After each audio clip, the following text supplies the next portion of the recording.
This is McCoy and welcome to another episode of Clutch with McCoy Dubs. You know what, the Philippines is such a very important market for Mitsubishi Motors Corporation. And as a matter of fact, they are here since the 1960s and they never left the country. And you know what, Filipinos in general, when they buy a car, especially for a legacy brand like Mitsubishi, they tend to be loyal, di ba? Kunwari, pag nagkaroon ka na ng Mirage, nagkaroon ka na ng Lancer, what's your next step? You get an Expander, you get a Pajero, di ba? But you know, the X-Force is a nameplate that is also new to all of us. It is a nameplate that, you know, something na kailangan ma-familiarize pa. But you know what, Mitsubishi, it's doing its job in terms of making the nameplate more well-known by offering choices in terms of trims, because it is now available in 3 variants. You have the base, which is the GLX, papakita namin sa inyo. You have the mid variant, which is the GLS, na katabi ko ngayon. And of course, the top of the line, which is the GT. Now, what we have here for the GT variant, GLS and GLX is, of course, you get the same name of Mitsubishi, but also for the nameplate, we are going to get familiar. About 2 years ago, Mitsubishi Motors Philippines introduced the X-Force crossover SUV to us. And now it's getting its updates for the 2026 year model. Mechanically, it's still the same. We will get into that later. But now let's discuss ano yung mga pagbabago sa labas. Now, of course, you get the LED headlights, LED fog lights, but also still love the futuristic look in terms of the exterior, no, of the X-Force. Of course, you get the body painted part here. And syempre, isa din sa mga bagay na gusto ko, yung fog lamps talagang dito sa ilalim nakalagay. Yung iba kasi dito pero dito nasa pinakaibaba siya. Also, for all the variants of the X-Force, you get the auto rain sensing wiper. So, kunwari kapag may mga ambon-ambon, gaganon siya agad. Galing, no? Ito yung ginaya ko, ano? Gaganyan siya agad. And syempre, very important, you get the blind spot monitoring system dito sa ating side mirror. Now, if you are the passenger princess, syempre, pag nasa iyo naman ang key fob, nasa bulsa mo, pwede mong pindutin yan, di ba? Kahit hindi mo na pindutin yung key fob, pindutin mo lang to, you can get inside. Now, I want to show you, of course, yung dito sa ating likod. Tara. Now, here sa likod, still the same, no changes. You get these futuristic look of the tail lamps, high stop lamp, but also we're going to show you the trunk. Kasha ako, guys. 5'11". Kasyang-kasya po ako dito sa loob. Now, of course, the niceties in terms of, you know, the trunk space of the Mitsubishi X-Force, I think you can put 2 pieces of luggage, no? Siguro mga 23-25 kilograms na luggage. Walang ka-problema yan. But also, may mga spaces ka rin dito na pwede mo pang paglagyan ng mga abubot. So you have 2 spaces here, 1 and 2, but also you get an access to your tools. Jack mo, dito nakalagay, ayan. So it's also included here, don't have to worry. Your jack is also placed here at madali rin siyang ibalik. You know what, when it comes to buying a car, those are the things that, you know, makes you have a peace of mind, no? Merong jack, tapos meron ding spare tire. So your spare tire is here, and also you have a hook here if you want to put some stuff like for example a hanger or what. Now sa seats, na-fold po ito. So kung marami kayong mga kailangan ilagay, kunwari naglipat po kayo ng bahay, nag-break kayo ng jowa mo, ayaw mo na makasama forever, pwede niyo pong ilagay yung mga gamit niya rito, di ba? Lumayas ka na! Madali lang din pong i-fold. Coming from here, all you have to do is do that. Lumayas ka na! Hindi na kita kailangan, nandito na yung mga gamit mo. Ilagay mo na yung maleta mo, yung lahat. Lumayas ka na! O di ba? Nag-away kayo ng jowa mo, pinalayas mo na siya. Pero gusto mo, alam mo yon, pag nakipag-break kayo, minsan ano pa rin di ba? May konting care ka pa di ba? Mababangga ba siya? Hindi, kasi merong camera. Di ba? Tapos may parking sensors pa. Hindi siya mababangga kasi tutunog doon. Tapos magkakabalikan kayo ulit. Ewan ko sa'yo. Sabihin na natin, no? Kunwari nagkabalikan kayo, medyo, alam mo na, lumamig na yung ulo mo. Diba? Usap kayo, Han. Kasi, ganito kasi nangyari. Natukso lang ako. Kaya gusto kong ipaalam sa'yo na mahal pa rin kita. Ang ganda, di ba? Talagang, tapos order kayo ng kape or ng milk tea, lagay nyo rito. Diba? Usap tayo. I will change for you. You complete me. Oh, tapos, batiin na kayo. Di ba? Conjugal property nyo na ulit tong sasakyan. Pero ano bang makukuha nyo rito sa likuran? Siyempre, number 1, leather seat. Kasi ito yung mid-variant natin, di ba? Which is the GLS.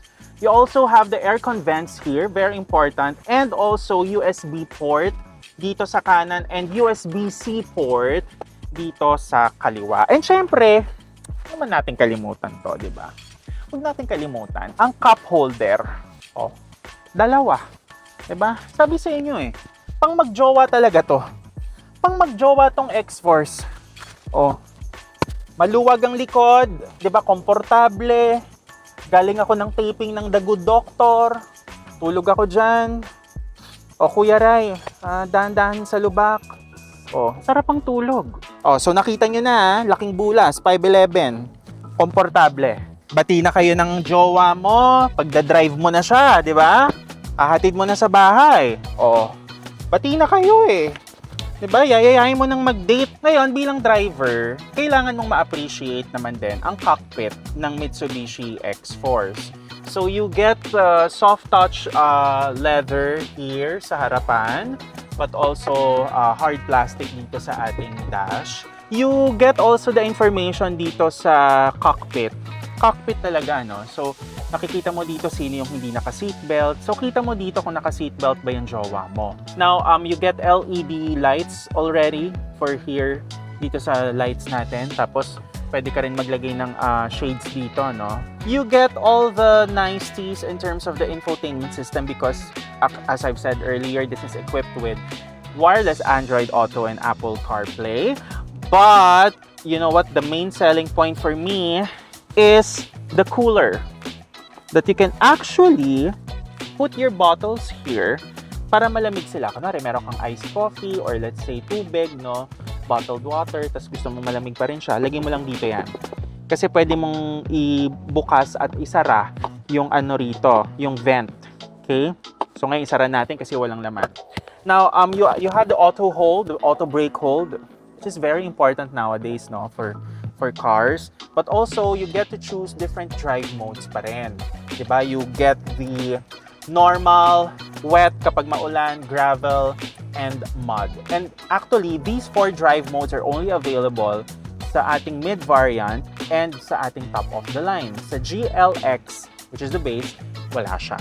Gusto ko ring i-point out na Noe X, pag may ganitong aircon mo, you've made it. Why? Kasi ang ganda ng filtration ng aircon. Malinis ang hangin na ibubuga ng aircon sa'yo. Which is pretty nice, right? And also, you have another space here where I think you can put your phone. Like, for example, di ba, lagay mo yung phone mo dyan. Kunwari, yung phone ng jowa mo, lagay mo dyan. Sinong ka-text mo? Wala, ikaw lang. Ay, sweet. Di ba? Now, talking about the mechanical side of things of the X-Force, it still gets the inline 4-cylinder, the 4A91 engine from, of course, Mitsubishi, which churns out about 105 PS and 140 plus Newton meters of torque. Now, this engine is naturally aspirated.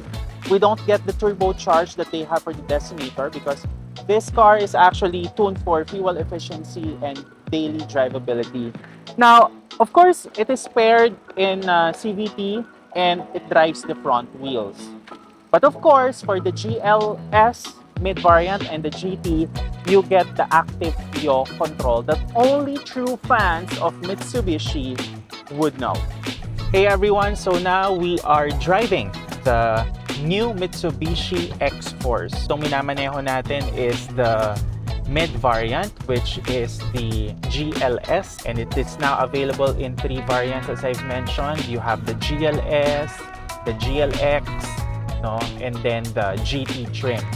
Now, as for the price point, Mitsubishi did its job in terms of keeping the price low, no? Kumbaga, value for money pa rin talaga ang atake ng X-Force. Like for example, base variant, which is the GLX, you can get actually an introductory price of 1,049,000 pesos. Sinong may ayaw nun, di ba? Now, for the price naman of the mid variant and the top of the line variant, you see them on the screen right now. Ganun ang price, di ba? Value for money talaga. Now, in terms of visibility, of course, driving the X-Force is a nice car to drive in the city. But also, when it comes to highway driving, it still pulls, no? Kasi magaan yung sasakyan. And I think for me, the 1.5-liter engine is ample for what it is, for the size, but of course, without sacrificing the fuel economy. Kasi when you get these kinds of cars, what do you really want naman talaga is the efficiency, the economy, and of course, you know, the value for money justification, diba? Now, what I've noticed also dito sa ating mid variant, we don't have the Yamaha Sound Premium. You only get that sa top of the line variant. But also, when it comes to visibility, ang ganda ng visibility. I think in terms of you know, blind spots, I don't have any problem with blind spots at all kasi madali siyang i-tackle. It's so easy to maneuver. Napakagaan din po ng kanyang manibela. Also, in terms of long-term ownership, you don't get any problems at all kasi you have the 3-year warranty plus 2 years of extended warranty. Depends to the owner if they want to get that. Let's talk about the proposition or the position of the Mitsubishi X-Force in the sea of other crossovers in the market. Of course, we all know that Mitsubishi Motors is a legacy automotive brand, diba? It has the heritage, it has the legacy, diba? Now, the X-Force, since it doesn't get the hybrid treatment yet, diba? Yet, wala pang hybrid, don't worry. I'm not saying na magkakaroon. I'm not saying na hindi rin magkakaroon. You know, hear me out. This is where the power of consumer comes in, or the power of the buyer comes in. When you have a money or a ready money to buy a car, what Mitsubishi kasi wants is, if hindi ka pa ready sa electrification, or let's say, you are the kind of buyer na talagang gusto mo hapon lang or gusto mo Mitsubishi pa rin, 'di ba? Kasi as far as I know, Mitsubishi owners, they're very loyal eh. Kumbaga, pag nagkaroon na sila ng adventure dati, ang bibilhin nila na next purchase, Mitsubishi kotse pa rin, 'di ba? I think that the market of X-Force is to those who want to be different from the Mirage crowd, Expander crowd, but also the ones din naman na hindi kailangan ng 7-seater SUV. Therefore, hindi mo kailangan ng Montero Sport, no? Hindi mo kailangan ng Destinator. Of course, magkaiba rin ang powertrain yon.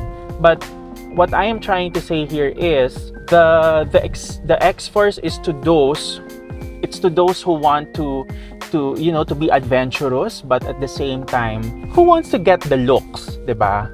Kumbaga, yung may presensya ng kaunti sa kalsada. But, without sacrificing yung peace of mind when it comes to car ownership. And which is very important din kasi sa isang Filipino driver or buyer ng sasakyan, you want to get the peace of mind of after sales. Diba? May parts ba yan? Pagka nagkaroon ng papalitan na parte, or let's say, meron kang papagawa, may available ba na pyesa? Diba? Mura ba yan i-maintain? Simple ba yung mechanicals niyan? Diba? Hindi complicated? Because, a lot of cars today, they get so complicated when it comes to electronics, when it comes to drivetrain. But what Mitsubishi is giving us right now is the simplicity. Given na tatlo na yung variants na meron ngayon sa Pilipinas, ang kinaganda naman nito, mas marami kang option. 'Di ba? Kumbaga sa listahan mo, meron kang 1, 2, 3, 'di ba? At depende 'yan kung ano yung budget mo. 'Di ba? Do you want to get the base variant? If you want the base variant, of course, you get the fabric seats. So there, I think driving the X-Force, it's a nice experience. Of course, mechanically, walang pinagbago, pero that is not a problem at all because this is a tried and tested platform, and given the track record of the engine, this is something naman na gusto mo rin naman ng magkaroon, 'di ba? Ayaw mo magkaroon ng problema down the line, 'di ba? Ayaw mo ng masyadong complex. So there. So after this driving impression, we're going to show you some of the things that they have for the base variant because I think yan yung price point na gusto din ng Mitsubishi na kunin. 'Di ba? Na ito yung base variant. Ito yung price point. Sige. Let's give it a try. So yeah, let's give it a try. Hello, so I am with my friend Chini Hazel. So we are here inside the GLX Expander, which is the base variant. Chini, what can you say? So spacious. You know, everything you need in an X-Force. Nandito na, lahat ng favorites. Meron din tayong Type-C USB. Actually, perfect. Tsaka kahit fabric seat siya. Fresco, right? Tsaka tingnan mo, negro. I know. Kung yung driver naman, hindi naman ganun katangkad, di ba? Tapos, perfect. you need a legroom. Not May bad. space ka pa nga, Di ba? Not bad at all. Madali pang bumaba. Tama. Yeah. Pwede. Pwede. On this part, you get the black cladding, di ba? Which is not a problem at all, but still, you get the LED fog lamps, which is very important, by the way. Now, for the interior of the GLX, you get fabric seats with manual adjustment. Forward, backward, and then you can forward. And then, for the speedo and tachometer, it's analog. And then, meron kang digital na maliit dito where you can see your coolant temperature and your fuel gauge.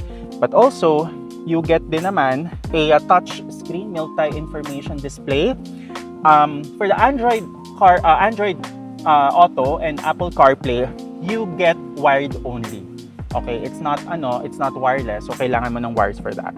Alam mo, pwede na sa totoo lang. Kung ang hanap mo naman yung pang-araw-araw lang na hatid sundo, hindi na masama. Hindi masama. Value for money talaga. Not bad. It's not bad at all. Siyempre, yung yung mags natin, mas maliit. This is 17 inches. And siyempre, hindi siya masyadong striking as compared to the mid and top-of-the-line variant. But you know what? If you want to modify, no problem at all. Madaling maghanap ng mga mags para sa ganitong klaseng gulong, okay? Walang ka-problema dyan. And that's it, guys, for the preview of the new Mitsubishi X-Force. You get to see the GT, the mid-variant GLS, and also my favorite, the GLX variant. So that's it, guys, for our preview. I hope you like, subscribe, and share on this video, and please watch out for more automotive reviews. This has been Makoy Dubs, and see you on the next video.